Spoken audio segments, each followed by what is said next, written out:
Hello students, आज का हमारा टॉपिक है basic concept of organic compound. ठीक है, जहाँ तक एलिफेटिक कंपाउंड्स के बारे में तो हमने कुछ बेसिक बातें पढ़ी हैं, वैसे ही अभी एरोमेटिक कंपाउंड्स के बारे में पढ़ेंगे और ये बहुत इंपॉर्टेंट है। जैसे एलिफेटिक कंपाउंड्स हमारे लिए इंपॉर्टेंट है, वैसे ही एरोमेटिक कंपाउंड भी इंपॉर्टेंट है। ठीक है, तो इसमें कौन सी बेसिक बातें आज पढ़ने वाले हैं। देखो, सबसे पहले तो ये है कि ऑर्गेनिक कंपाउंड का जो मेन सोर्स होता है वो है कोल एंड पेट्रोलियम। ठीक है, कोल एंड पेट्रोलियम जो होता है, these are the common sources. ठीक है, ये मेनली कॉमन सोर्सेस होते हैं किसके? These are the common sources of aromatic compound. Aromatic compounds का मेन सोर्स क्या होता है? कोल एंड पेट्रोलियम। ओके, इसमें भी जब कोल का कार्बोनाइजेशन होता है, ठीक है, कार्बोनाइजेशन ऑफ कोल, अगर कोल का कार्बोनाइजेशन करते हैं, इसका मतलब क्या है कि कोल को एक स्टील रिटॉर्ड में हीट किया जाता है at high temperature and in absence of air. तो जब इसका कार्बोनाइजेशन होता है कोल का, तो ये क्या होता है कि 4 कॉमन सब्सटेंस में कन्वर्ट होता है, या इससे आपको 4 नॉन वोलेटाइल सब्सटेंस मिलते हैं। ठीक है, commonly there are 4 non volatile substance are form due to the carbonisation of that coal. ठीक है, नॉन वोलेटाइल सब्सटेंस का मतलब होता है कि जिनका वेपर प्रेशर कम होता है या जो बहुत कम वेपराइज होते हैं। ठीक है, तो कार्बोनाइजेशन ऑफ कोल में सबसे पहले कोक, ठीक है, उसके बाद में कोल टार, ठीक है, उसके बाद में है अमोनिया लिक्वर, ठीक है, अमोनिया लिक्वर, और एक है कोल गैस। तो these are the 4 substances which are non volatile, ठीक है, are obtained by carbonization of coal. और इसमें भी कोल टार जो है ये इंपॉर्टेंट सोर्स बन जाता है एरोमेटिक कंपाउंड्स के लिए, यानी बेंजीन और बेंजीन्स के डेरिवेटिव होने के बाद जो एरोमेटिक कंपाउंड्स मिलते हैं वो मिलते हैं एक्चुअली कोल टार से। ठीक है, तो अगर कोल टार में देखा जाए तो यहाँ पर क्या होता है, द कॉमन सब्सटेंसेज आर, ठीक है, कुछ ऐसे सब्सटेंस, कुछ ऐसे ऑर्गेनिक कंपाउंड्स है जो कॉमनली कहाँ मिलता है? कॉमन सब्सटेंसेज, ठीक है, आर प्रेजेंट इन कोल टार। ठीक है, कोल टार में कुछ कॉमन सब्सटेंसेस हमें मिलते हैं, और वो एक्चुअली कौन से मिलते हैं? एरोमेटिक सब्सटेंस मिलता है। ठीक है, so common aromatic substance are present in the coal tar, और उसमें से कुछ ऐसे होते हैं कि जो न्यूट्रल होते हैं। ठीक है, कुछ सब्सटेंसेस ऐसे हैं कि जो एसिडिक नेचर शो करते हैं, तो कुछ एरोमेटिक कंपाउंड्स इसमें जो मिलेंगे वो कुछ बेसिक होते हैं। ठीक है, so some aromatic compounds are present in that coal tar are in neutral, ठीक है, some compounds are in acidic nature and some are in basic nature. अगर न्यूट्रल कंपाउंड्स की बात करें तो एरोमेटिक कंपाउंड्स में से सबसे पहले तो बेंजीन तो हम एरोमेटिक कंपाउंड्स का पेरेंट भी कह सकते हैं। इसी से आगे डेरिवेटिव होने के बाद नए नए और एरोमेटिक कंपाउंड्स बनते हैं। तो बेंजीन हो गया, ठीक है, इसके साथ साथ टॉलिन, ठीक है, या फिर जाइलिन, ठीक है, टॉलिन, जाइलिन, नेफ्थलीन, ये जो हैं these are the neutral aromatic compounds. ठीक है, एसिडिक में क्या है? एसिडिक में जैसे कि फॉर एग्जांपल फिनॉल, ठीक है, या फिर क्रेसॉल्स, ये जो है cresol etcetera, these shows the acidic character. अब वो एसिडिक किस तरह से होता है, क्यों होता है, ये हम आगे देखेंगे। एसिडिक कैरेक्टर वाले, एसिडिक कैरेक्टर शो करने वाले एरोमेटिक कंपाउंड्स कौन से? Phenol and cresol. तो कुछ होते हैं बेसिक। ठीक है, अगर बेसिक में देखा जाए तो pyridine जो है ये aromatic compound basic nature show करता है। ठीक है, उसी तरह से क्यूनोलिन जो है ये भी बेसिक नेचर शो करता है। मतलब कोल टार में कुछ एरोमेटिक कंपाउंड्स नेचुरल न्यूट्रल, कुछ एसिडिक, तो कुछ क्या होते हैं? बेसिक होते हैं। ठीक है, तो ये तो शुरुआती बात हुई एरोमेटिक कंपाउंड की। अब इसके अलावा एरोमेटिक कंपाउंड्स की कुछ खास कैरेक्टरिस्टिक्स होती हैं then the aliphatic compound.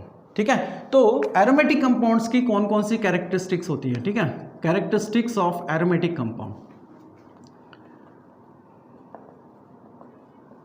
Characteristics of aromatic compound, aromatic compounds की कौन सी कैरेक्टरिस्टिक्स होती हैं? ठीक है, देखो सबसे पहली बात कि एरोमेटिक कंपाउंड जो हैं, ठीक है, ये कैसे होता है? Aromatic compounds are the close cyclic structure और रिंग स्ट्रक्चर। ठीक है, ये एक तो क्लोज साइक्लिक और रिंग स्ट्रक्चर होते हैं। ठीक है, रिंग स्ट्रक्चर कौन होते हैं? Aromatic compound. जबकि एलिफेटिक कंपाउंड्स क्या होते हैं? ओपन चेन कंपाउंड होते हैं। ठीक है, aliphatic are open chain compound but aromatics are close cyclic और रिंग स्ट्रक्चर। ये इसका पहली कैरेक्टरिस्टिक्स है। दूसरी कैरेक्टरिस्टिक ये होती है कि एरोमेटिक कंपाउंड जो है that's a richer in carbon, percentage of carbon.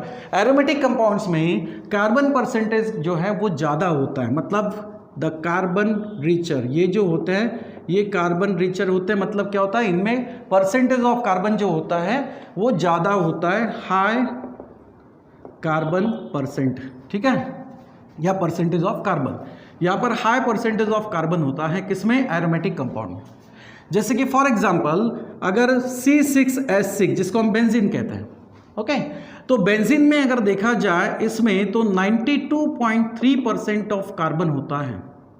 ठीक है, लेकिन अगर 6 कार्बन्स का हम एलिफेटिक कंपाउंड्स यानी हाइड्रोकार्बन अगर देखा जाए जैसे कि हेक्सेन, तो C6H14 यानी क्या होगा? हेक्सेन होगा। हेक्सेन में 83.7% ऑफ कार्बन प्रेजेंट होता है। इसका मतलब ये है कि हम क्या बोलेंगे कि एरोमेटिक कंपाउंड्स में कार्बन का परसेंटेज ज्यादा होता है। These are the carbon richer compounds. Okay, किससे? एलिफेटिक कंपाउंड्स से। ठीक है, थर्ड इसकी कैरेक्टरिस्टिक ये है कि एरोमेटिक कंपाउंड जो होता है जैसे कि फॉर एग्जांपल बेंजीन में क्या होता है? बेंजीन का स्ट्रक्चर कैसा है? 6 कार्बन्स और 6 हाइड्रोजन होते हैं, बट 6 कार्बन यहां पर क्या करते हैं? यहां पर क्लोज साइक्लिक और रिंग स्ट्रक्चर्स बनाते हैं जिसमें सिंगल एंड डबल बॉन्ड जो है ये अल्टरनेटली अरेंज होते हैं। ओके, ये होता है बेंजीन का स्ट्रक्चर, दैट्स C6H6। अब यहां पर देखो डबल बॉन्ड प्रेजेंट है, इसका मतलब क्या है? ये अनसेचुरेटेड कंपाउंड है। जैसे कि एलिफेटिक कंपाउंड में भी अनसेचुरेटेड कंपाउंड मिलते हैं, अल्कीन या अल्काइन, उसी टाइप से यहां पर भी क्या है? डबल बॉन्ड है। ये भी एक स्पेशल अनसेचुरेटेड कंपाउंड है। ठीक है, स्पेशल अनसेचुरेटेड कंपाउंड है, लेकिन इसके साथ साथ ये क्या करता है? ऐसी कौन सी स्पेशल कैरेक्टरिस्टिक को शो कर रहा है? ठीक है, देन एलिफेटिक। देखो ये स्पेशल अनसेचुरेटेड कंपाउंड तो है। अनसेचुरेटेड कंपाउंड मतलब जहां कार्बन कार्बन के बीच में क्या हो? Double bond. अब अगर एलिफेटिक कंपाउंड की बात करते हैं तो वहां पर क्या होता है कि कार्बन कार्बन में डबल बॉन्ड होता है और स्पेशली ये क्या करते हैं? एडिशन रिएक्शन को शो करते हैं।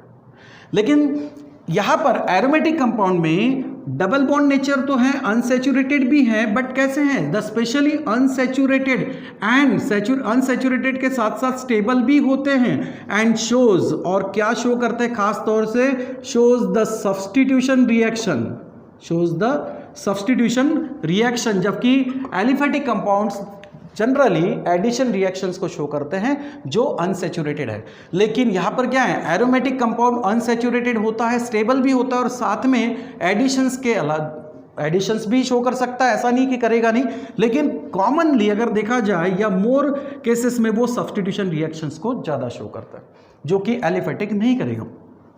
So special unsaturated and stable compound and shows the substitution reactions, जैसे कि हैलोजनेशन है। ठीक है, हैलोजनेशन, यहां पर बेंजीन का हाइड्रोजन सब्स्टिट्यूट होता है बाय हैलोजनेशन हो गया। ठीक है, या फिर सल्फोनेशन हो गया।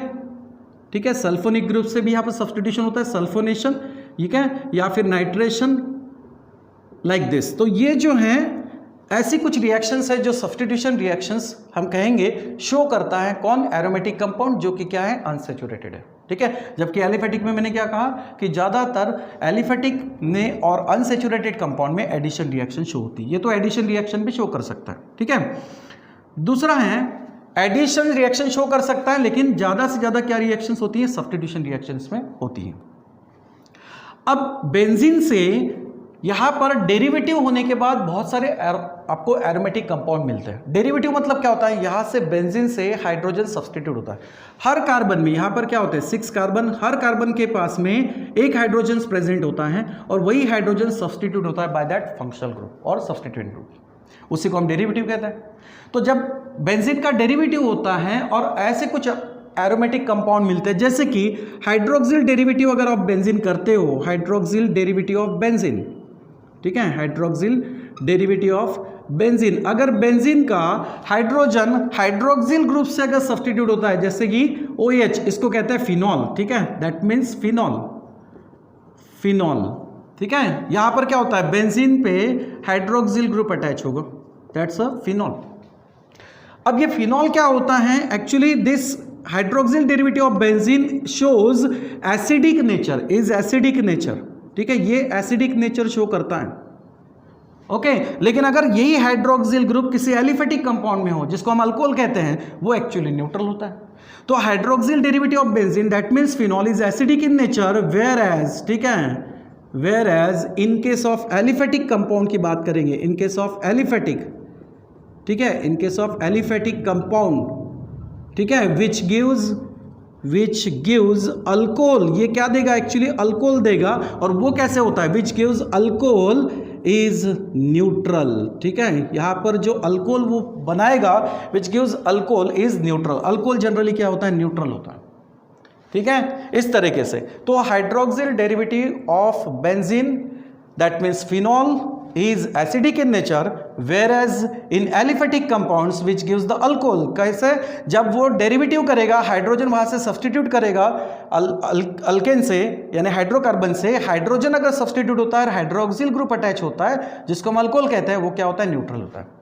अब ये एसिडिक नेचर क्यों शो करेगा, ये भी हम एक्सप्लेन करेंगे। इन कैरेक्टरिस्टिक्स में कुछ पॉइंट मैं और भी एक्सप्लेन करूंगा, जो केमिकल रिएक्शंस के लिए आपको हेल्प करेंगे, ठीक है। सबसे पहले तो कैरेक्टरिस्टिक देख लेते हैं।